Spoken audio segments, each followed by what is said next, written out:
uJesu Kristu uyinkosi. Uza ngaphi? Hayi kakhulu, suhambe kakhulu. Lungile. uJesu Kristu uyinkosi. Ngiyabingelela ubaba umpostoli noma umpostoli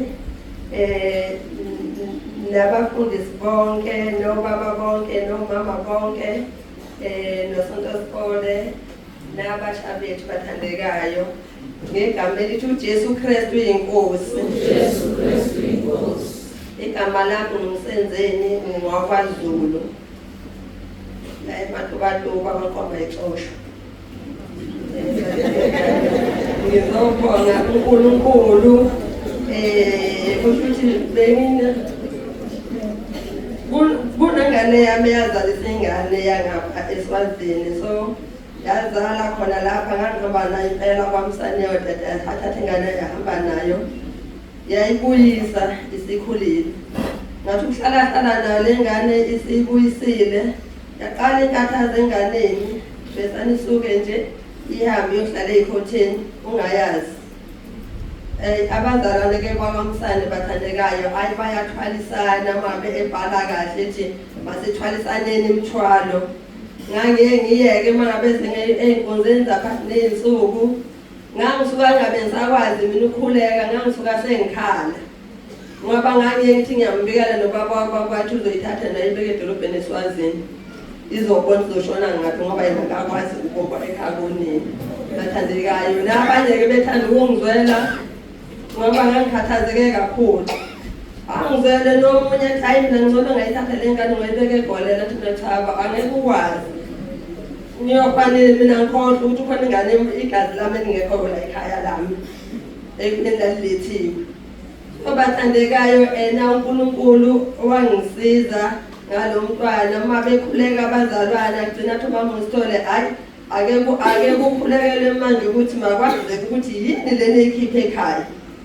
Igcina isho ukuthi ukhona izwi lihlebelayo endlebeni yakwa-right livele lisho kanye nje bese yaphuma.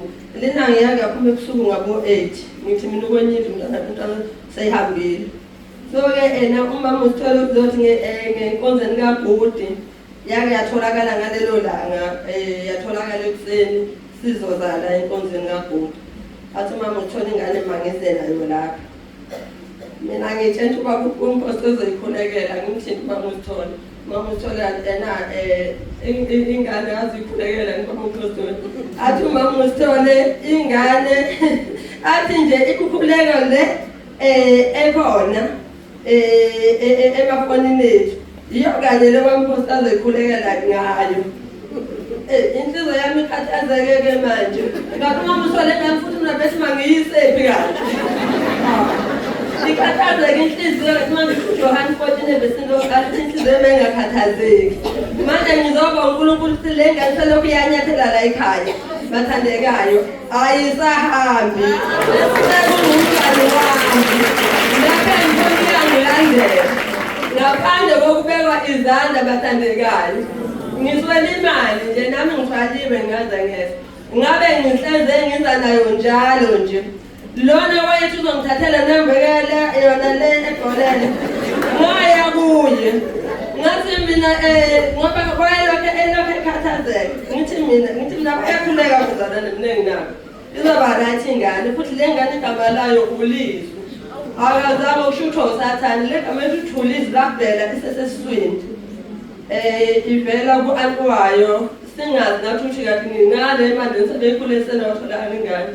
Uma ngabe bese ethi u-anti wayo yathi ngikhuphe umpilo enengane yomfana efake ibhande eliphoda blue elinamagama abhala ukuthi uLizwi.